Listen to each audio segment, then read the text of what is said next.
नमस्कार साथियों, आपका एग्री थिंकर्स पर एक बार और स्वागत है। दोस्तों, अभी जो है आपका इंटर का बोर्ड एग्जाम नजदीक आ गया है, तो उसी क्रम में हमने कृषि शस्त्र विज्ञान भाग 2 2007 का पेपर सॉल्व कराया था। तो उसी कड़ी में आज हम सॉल्व करेंगे कृषि अर्थशास्त्र, जो आपका एग्रीकल्चरल इकोनॉमिक्स होता है, जो सप्तम प्रश्न पत्र होता है आपका क्लास 12 एग्रीकल्चर में, उसका 2007 का पेपर सॉल्व करेंगे। ठीक है, ये बात आपको देखिए यहाँ पर। तो पेपर सॉल्व करना शुरू करते हैं। ये आपको बात ये ध्यान में रखनी है कि ये आपका जो पेपर है कृषि अर्थशास्त्र, इसमें कोई प्रैक्टिकल नहीं होता है आपका इंटरमीडिएट में, और ये 50 नंबर का पेपर होता है। ठीक है, कोई प्रैक्टिकल नहीं होता। 50 में से आप जो स्कोर करेंगे वही आपकी मार्कशीट पे लिखा हुआ आता है। ठीक है, देखिए इसमें 5 क्वेश्चन, जैसे बाकी के जो पेपर होते हैं एग्रीकल्चर ग्रुप में, इंटरमीडिएट में, उसमें 17 क्वेश्चन आते हैं, लेकिन इस पेपर में जो आपके 21 क्वेश्चन आते हैं। ठीक है, तो इसमें क्या है कि 1 से 5 तक 5 क्वेश्चन आपका एमसीक्यू होता है, जो आपको सही आंसर है वो अपने कॉपी में सिलेक्ट करके लिखना होता है। और 6 से 10 तक के जो क्वेश्चन है वो निश्चित उत्तरी होते हैं, जो एक सेंटेंस में आपको उत्तर देना होता है। और 11 से 15 तक अति लघु उत्तरी होते हैं, जो आप 50 शब्दों में उत्तर देते हैं। प्रश्न संख्या 16 से 18 तक लघु उत्तरी होते हैं, जो 150 शब्दों में उत्तर देना है। और 19 से 21 तक आपकी दीर्घ उत्तरी है, जितना याद है उसमें ये पूरा लिखना है। दीर्घ उत्तरी में 300 शब्दों में, तो इनको आप 2.5 से 3 पेज में ये आपके उत्तर लिखने होते हैं दीर्घ उत्तरी वाले। ये नहीं कि पूछा हुआ है अति लघु उत्तरी में 1 लाइन में आप 10 लाइन में लिख दिए, उसका कोई फायदा नहीं है। जितने लाइन में पूछा है उतने में ही लिखना है, वैसे टाइम भी उससे खराब होगा। चलिए क्वेश्चन को शुरू करते हैं, एमसीक्यू को। पहला क्वेश्चन देखिए दिया गया है, अर्थशास्त्र धन का विज्ञान है। ठीक है, साइंस ऑफ वेल्थ है इकोनॉमिक्स। ये किसने कहा था? तो ये परिभाषा दी थी एडम स्मिथ ने। ये बात आपको ध्यान में रखना है। मार्शल माल्थस और जेके मेहता, इन सभी की परिभाषा आपको ध्यान में रखनी है। ठीक है, क्योंकि किसी का भी पूछा जा सकता है। पूछा जा सकता है कि आवश्यकता अभिन्नता संबंधी परिभाषा किसने दी, तो आपके हो जाएंगे यहाँ पर प्रोफेसर जेके मेहता। ठीक है, ये हो जाएंगे। उसके बाद से मार्शल की आपको परिभाषा ध्यान में रखनी है। ठीक है, भौतिक कल्याण संबंधी परिभाषा है, तो ये पूछा जाता है। ये सारे मैंने लेक्चर अपने चैनल पर अपलोड किए हैं। ठीक है, सब टॉपिक वाइज मैंने आपकी थ्योरी ये क्लास कंप्लीट कराई है 11 12 एग्रीकल्चर की, वो आप जरूर देखेंगे। वैसे तो टाइम है नहीं अब। उत्पादन का सक्रिय साधन कौन सा है? तो इसमें देखिए ऑप्शन क्या क्या है, भूमि, पूंजी, कोई नहीं, श्रम। तो जो सक्रिय साधन है या एक्टिव फैक्टर है वो यहाँ पर श्रम है। जो लेबर होता है ये एक एक्टिव यानी सक्रिय साधन होता है, उपादान, उत्पादन का एक सक्रिय उपादान होता है। फिर निम्नलिखित में से कौन सा कथन सत्य है? इसमें से कौन सा सही है वो आपको लिखना है। पहला लिख रहा है भूमि प्रकृति का निःशुल्क उपहार है। दूसरा है भूमि का आर्थिक लगान से कोई संबंध नहीं। तीसरा है भूमि का उत्पादन का सक्रिय साधन है। चौथा है भूमि मानव द्वारा सृजित उत्पत्ति का साधन है। देखिए इसमें से दूसरा क्या लिखा है कि भूमि आर्थिक लगान से कोई संबंध नहीं। ये तो आपका गलत आंसर है, क्योंकि लगान भूमि के लिए होता है। भूमि उत्पादन का सक्रिय साधन है, बिल्कुल गलत है। सक्रिय तो श्रम है। फिर भूमि मानव द्वारा सृजित है, ये भी गलत है, ये तो प्रकृति बनाती है। पहला आपका यहाँ पर आंसर सही हो जाएगा, पहला वाला, भूमि प्रकृति का निःशुल्क उपहार है। ठीक है, ये वो बात अलग है कि अभी इस पर रेंट वगैरह लगाया जाता है, लेकिन है तो निःशुल्क ही। ठीक है, फिर यहाँ पर देखिए निम्नलिखित में से कौन सा कथन यहाँ पे जो सत्य है वो आपको सिलेक्ट करके लिखना है। तो इसमें से राइट वाला ये आपका हो जाएगा, सीमांत भूमि और अधिसीमांत भूमि के उत्पादन के अंतर को लगान कहते हैं। तो लगान किसे कहते हैं? रेंट क्या होता है? देखिए सीमांत भूमि, ठीक है, जो होती है आपकी मार्जिनल लैंड, और अधिसीमांत भूमि, ठीक है, इनके बीच में जो अंतर होता है उसको कहते हैं लगान। ठीक है, तो ये आपकी परिभाषा भी यहाँ पर क्लियर हो गई और आंसर भी मिल गया। फिर है आपका पांचवा, देखिए बहुविकल्पी। तो किसका गहरी खेती में सबसे अधिक महत्व है? देखिए जो गहरी खेती होती है, भूमि श्रम शून्य अनंत, तो ये तो कोई है ही नहीं, शून्य अनंत की कोई मतलब है नहीं है। इसमें राइट ऑप्शन आपका श्रम हो जाएगा, लेबर। ठीक है, श्रम को परिभाषित कीजिए। तो नेक्स्ट स्लाइड में इसकी परिभाषा देखते हैं। वैसे तो श्रम होता है, ठीक है, कि वह मानसिक अथवा शारीरिक प्रयत्न जो धन कमाने के उद्देश्य से किया जाए, लेकिन चलिए देखते हैं इसका आंसर हम। देखिए यहाँ पर श्रम का उत्तर लिखा हुआ है। श्रम यानी लेबर किसे कहते हैं? तो श्रम मनुष्य का वह शारीरिक व मानसिक प्रयास है जो किसी प्रतिफल की आशा से किया जाता है। ये एप्रोप्रिएट आंसर आप लिख सकते हैं। श्रम क्या है, लेबर क्या है? देखिए मनुष्य का वह शारीरिक व मानसिक प्रयत्न है, जो ह्यूमन है उसका मानसिक प्रयत्न, ठीक है, मेंटल प्रयत्न है, ट्राई है, या शारीरिक प्रयत्न जो प्रतिफल की आशा से किया जाता है। प्रतिफल यानी रिटर्न, यानी कुछ हमको लाभ मिले, उसकी होप में हम जो भी प्रयत्न करते हैं वो श्रम होता है। श्रम में सिर्फ शारीरिक नहीं आता है, मानसिक भी आता है। जो टीचर पढ़ा रहे हैं वो भी श्रमिक ही हैं। ठीक है, अर्थशास्त्र की दृष्टि में ध्यान आपको रखना ये बात। ठीक है, तो इसमें शारीरिक और मानसिक दोनों आएगा। पूंजी के 2 प्रकार लिखिए, तो 2 ही प्रकार पूछा तो हम 2 ही लिखेंगे, ये नहीं कि 10-12 लिख दें, उससे टाइम खराब होगा। चल पूंजी 2 लिख सकते हैं। इसके अलावा मैंने आपको पूंजी वाले चैप्टर में पूरा कंप्लीट पढ़ा है, वो भी आप देख सकते हैं। फिर अर्थशास्त्र के भागों को बताइए। इसमें भाग पूछे या अर्थशास्त्र के विभाग कहा जाता है, डिपार्टमेंट ऑफ इकोनॉमिक्स। तो 5 विभाग होते हैं अर्थशास्त्र के। ठीक है, कौन कौन से होते हैं देखिए। 1 मिनट बताता हूँ। यहाँ पर कौन कौन से यहाँ पर विभाग होते हैं देखिए। पहला है उपभोग, ठीक है, उत्पादन, विनिमय, वितरण, राजस्व। अब इसका मैं आपको क्रम में बताता हूँ। सबसे पहला आएगा उत्पादन, फिर आएगा उपभोग, फिर आएगा विनिमय, फिर वितरण, फिर राजस्व। राजस्व को लोक वित्त भी बोलते हैं, ठीक है। उत्पादन यानी प्रोडक्शन, उपभोग यानी कंजप्शन, विनिमय यानी एक्सचेंज यानी दो वस्तुओं की अदला बदली बोल सकते हैं, वितरण यानी बांटना संयुक्त उत्पत्ति को, और राजस्व, ठीक है, जिसको रेवेन्यू बोला जाता है, इसी को लोक वित्त या पब्लिक फाइनेंस बोलते हैं, ठीक है। अब एक एक लाइन की परिभाषा इन सबकी बता दूं। उत्पादन, production is the process that creates utility in good. उत्पादन वह प्रक्रिया है जो वस्तुओं की तुष्टि गुण में वृद्धि करती है, तुष्टि गुण का निर्माण करती है। उपभोग क्या होता है, तो तुष्टि गुण में कमी होती है। विनिमय तो मतलब आदान प्रदान होता है, दो पक्षों के बीच ऐच्छिक और वैधानिक वस्तुओं या सेवाओं का जो आदान प्रदान होता है वो विनिमय होता है। वितरण, संयुक्त उत्पत्ति को उत्पादन के सभी उपादानों में बांटना, इसी प्रकार से राजस्व आपका होता है। फिर पूछ रहा है मांग की लोच का अर्थ लिखिए। जो इलास्टिसिटी ऑफ डिमांड होती है उसका क्या मतलब होता है, तो किसी वस्तु की कीमत पर 1% परिवर्तन होने से वस्तु की मांग में जो परिवर्तन होता है उसे मांग की लोच कहते हैं। देखिए बड़ा ही अच्छी डिफिनेशन यहाँ पर है। कोई भी वस्तु है तो उसकी जो प्राइस होगी या जो उसकी कीमत होगी उसमें 1% का जो परिवर्तन होगा, जो 1% चेंज हो जाएगा, वही उसी को ही जो है मांग की लोच कहेंगे। देखिए कोई भी वस्तु है उसकी प्राइस में 1% की जो चेंजमेंट आएगी, परिवर्तन होगा, वही यहाँ पर आपका मांग की लोच है, इलास्टिसिटी ऑफ डिमांड होगा। फिर शुद्ध लाभ क्या है, व्हाट इज नेट प्रॉफिट, ठीक है। तो साहसी को जोखिम उठाने के लिए जो पुरस्कार मिलता है वह शुद्ध लाभ है। देखिए यहाँ पर क्या लिखा गया, साहसी। साहसी ऐसी को उद्यमी बोलते हैं। इस जो कंपनी का मालिक होता है एंटरप्रेन्योर बोला जाता है, ठीक है। इंग्लिश में उद्यमी को बोला जाता है एंटरप्रेन्योर, ठीक है। और ये जोखिम उठाता है यानी रिस्क उठाने का, रिस्क बियरिंग करने का ये काम करता है, रिस्क को बियर करता है। तो वही है कि उस एंटरप्रेन्योर को या उद्यमी या साहसी को जो रिस्क वो उठा रहा है उसके लिए जो पुरस्कार मिलता है वही जो है शुद्ध लाभ होता है। फिर आपका यहाँ पर है देखिए अति लघु उत्तरीय प्रश्न आपके आते हैं, 5 ठो आता है, 11 से 15 और 2-2 नंबर ये देता है। इसमें 11वां क्वेश्चन है, ब्याज की दर को प्रभावित करने वाले 2 प्रमुख कारणों का उल्लेख कीजिए। जो ब्याज की दर है या रेट ऑफ इंटरेस्ट है उसको 2 ऐसे मतलब फैक्टर लिखने हैं जो उसको इफेक्ट मतलब उस पर इफेक्ट डालते हैं, ठीक है। तो इसमें आपके कौन कौन से 2 कारक हो जाएंगे, जैसे आप लिख सकते हैं जोखिम की मात्रा, इसके अलावा ऋण की अवधि, फिर आप और भी लिख सकते हैं जैसे जमानत का स्वभाव, आर्थिक उन्नति, ऋण वसूली में कठिनाइयां, ऋण लेने का समय। तो इनमें से कोई भी आप 2 लिख दीजिए। फिर यहाँ पर कह रहा है कि 12वें क्वेश्चन में देखिए सहकारी ऋण समितियों के 2 प्रमुख कार्य। जो सहकारी ऋण समितियां होती हैं या आपकी कोऑपरेटिव लोन सोसाइटीज होती हैं उसके 2 आपको कार्य लिखने हैं। तो कई सारे आप कार्य लिख सकते हैं। कार्य और उसका उद्देश्य एक ही होता है। तो जैसे यहाँ पर आप लिख सकते हैं सदस्यों तथा गैर सदस्यों से जमाएं स्वीकार करना। फिर आप यहाँ पर लिख सकते हैं मतलब उस पर जो है वितरण करना। इसके अलावा आप लिख सकते हैं दैनिक उपयोग की वस्तुएं जैसे चीनी, साबुन, मिट्टी का तेल आदि का वितरण करना। तो देखिए पहला आप क्या लिख सकते हैं, यहाँ पर 2 प्रमुख कार्य है। तो एक कार्य आप लिख देंगे कि सदस्यों तथा गैर सदस्यों से जमाएं स्वीकार करना। दूसरा लिख सकते हैं सदस्यों में बचत तथा मितव्यता की भावना का विकास करना। तीसरा लिख सकते हैं बीज, खाद, कृषि यंत्र आदि कृषि आगतों का उचित मूल्य पर वितरण करना। ऐसे आप लिख सकते हैं, ठीक है। फिर आप देखिए यहाँ पर क्वेश्चन नंबर 13 आपका है उत्पादन के साधनों का उल्लेख कीजिए। देखिए जो यहाँ पर उत्पादन के साधन या इसी को बोला जाता है उत्पादन के उपादान, ठीक है, फैक्टर्स ऑफ प्रोडक्शन बोला जाता है या प्रोडक्शन फैक्टर।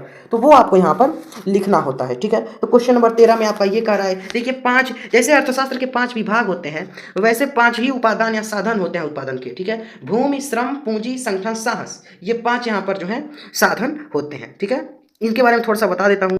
जैसे पहला मतलब यहाँ पर देखिए क्या है, उत्पादन के साधनों का उल्लेख यहाँ पर करने के लिए आपको कहा जा रहा है 13वें क्वेश्चन में। तो कई सारे यहाँ पर साधन जैसे भूमि होती है। देखिए उत्पादन का उपादान या साधन दोनों, देखिए यहाँ पर साधन लिखा हुआ है तो आप कंफ्यूज नहीं होंगे। साधन या उपादान एक ही मतलब है और उसका अर्थ होता है वस्तु तथा सेवाओं से, ठीक है, जिसके सहयोग से किसी वस्तु या सेवा का उत्पादन होता है, ठीक है। इसमें जैसे 5 यहाँ पर उपादान होते हैं, मैं आपको बता चुका हूँ। भूमि यानी लैंड, फिर आपका श्रम यानी लेबर, पूंजी यानी कैपिटल, संगठन यानी ऑर्गेनाइजेशन और उद्यम यानी मतलब एंटरप्राइजेस, ठीक है। तो भूमि क्या होती है कि प्रकृति प्रदत्त निःशुल्क जो वस्तुएं हैं वो भूमि कहलाती हैं। अर्थशास्त्र की दृष्टि में पर्वत, नदी, पहाड़ियां, जल सब भूमि ही है।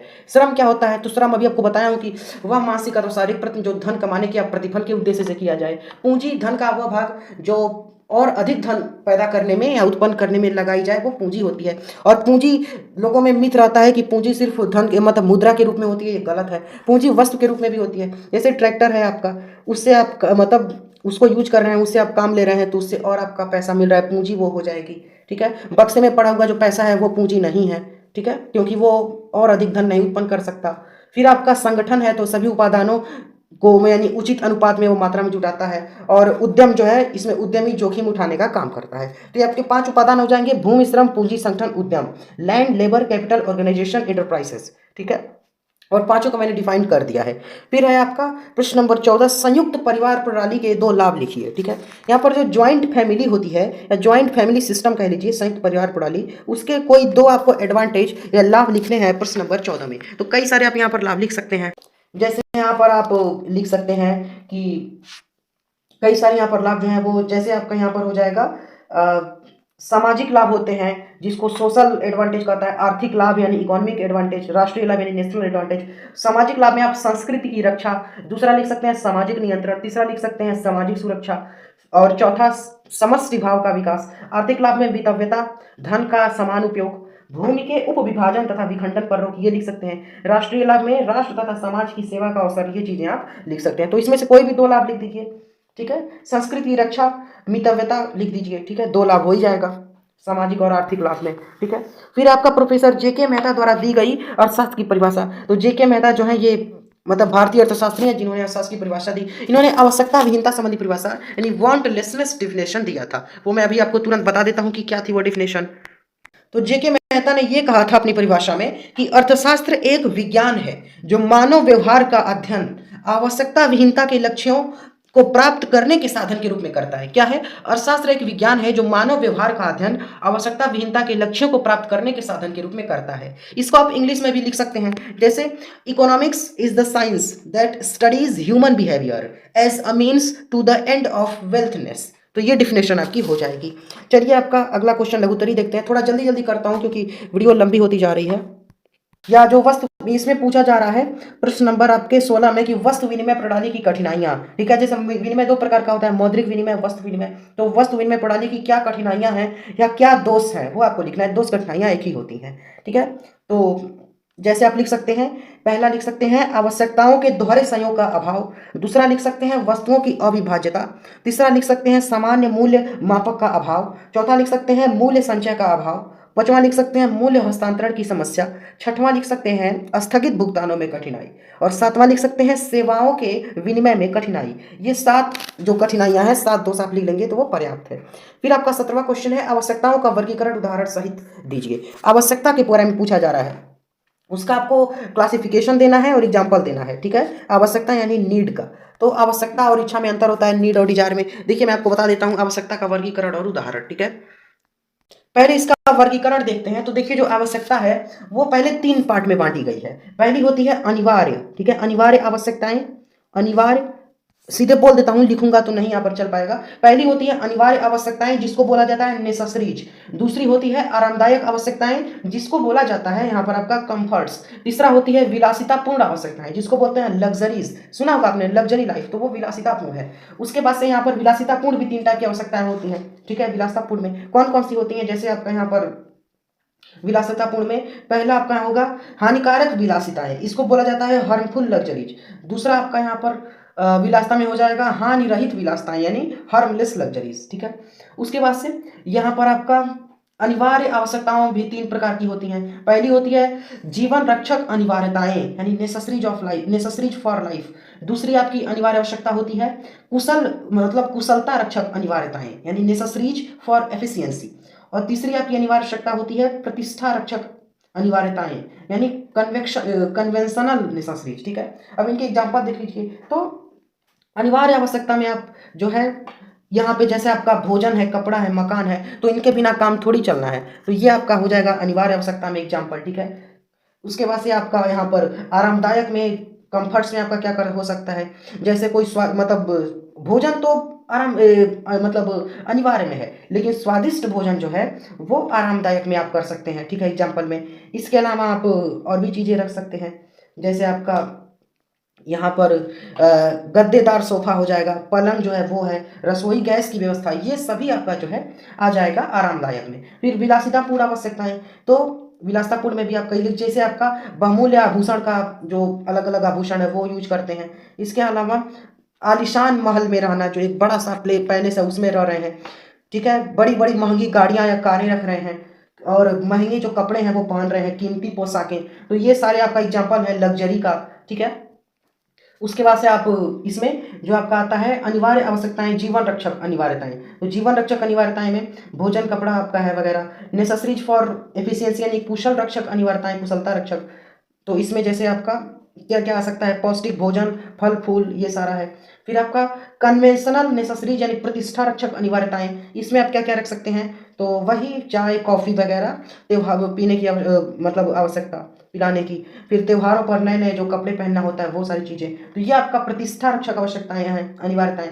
फिर आपका यहाँ पर विलासितापूर्ण आवश्यकताओं में आपका दो पार्ट है, हानिकारक विलासिताएं, तो इसके एग्जाम्पल में आपका वही भांग, शराब, मादक पदार्थ, इन सभी से हानि होती है, वाइन वगैरह से, तो ये हानिकारक है।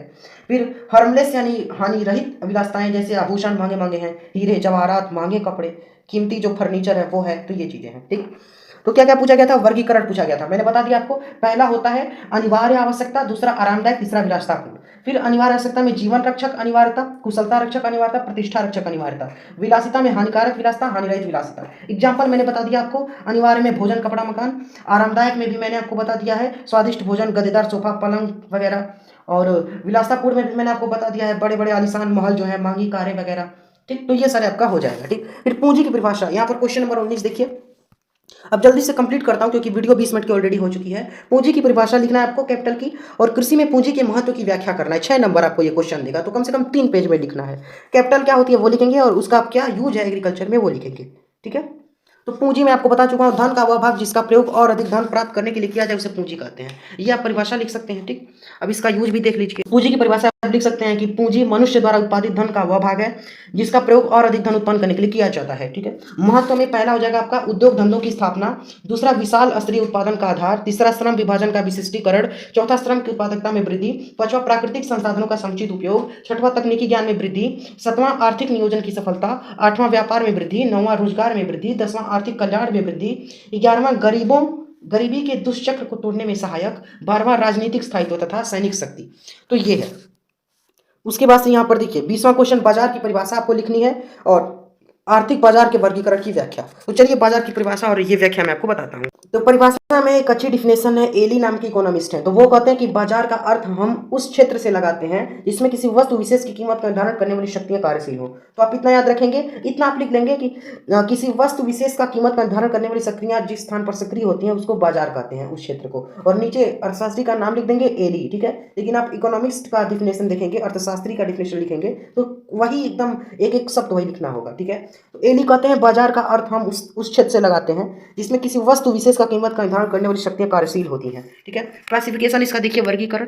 तो क्षेत्र यानी एरिया के आधार पे आपका 4 प्रकार का बाजार होता है। पहला स्थानीय बाजार यानी लोकल मार्केट, दूसरा प्रांतीय बाजार यानी प्रोविजनल मार्केट, तीसरा राष्ट्रीय बाजार यानी नेशनल मार्केट, चौथा अंतर्राष्ट्रीय यानी इंटरनेशनल मार्केट। समय के आधार पर 4 प्रकार का होता है, अति अल्पकालीन या दैनिक बाजार यानी वेरी शॉर्ट पीरियड या डेली मार्केट, अल्पकालीन बाजार यानी शॉर्ट पीरियड मार्केट, दीर्घकालीन बाजार यानी लॉन्ग पीरियड मार्केट, और वेरी लॉन्ग पीरियड मार्केट या सेक्युलर मार्केट पीरियड, इसको बोलते हैं अति दीर्घकालीन। बिक्री के आधार पर 4 प्रकार की होती हैं, सामान्य या मिश्रित बाजार, दूसरा विशिष्ट बाजार, तीसरा नमूने द्वारा बिक्री यानी मार्केटिंग बाय सैंपल, और चौथा ग्रेड द्वारा बिक्री, ठीक है। उसके बाद से बिक्री की मात्रा के आधार पर रिटेल मार्केट, होलसेल मार्केट, वैधानिकता के आधार पर यानी वैधानिकता के आधार पर वैध बाजार, अवैध या चोर बाजार या काला बाजार, खुला बाजार, ठीक है। तो ये सारी चीजें हैं आपकी।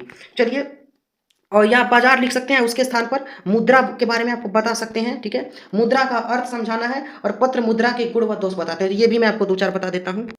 तो मुद्रा की एक परिभाषा है, हर्टले विदर्स कहते हैं कि मुद्रा वह है जो मुद्रा का कार्य करे, ठीक है। इसके अलावा और भी अर्थशास्त्री हैं, ठीक है। जैसे यहाँ पर विलियम नेप कहते हैं कि कोई भी वस्तु जो राज्य सरकार द्वारा मुद्रा घोषित कर दी जाती है मुद्रा हो जाती है, ठीक है। अब पत्र मुद्रा के गुण व दोष बता देता हूँ 2-3। तो पत्र मुद्रा, उसके गुणों में जैसे आपका जनता का विश्वास, दूसरा बहुमूल्य धातुओं की बचत, तीसरा मुद्रा प्रसार का भय नहीं, चौथा कीमतों का स्थिर रहना, पांचवा वहनीयता।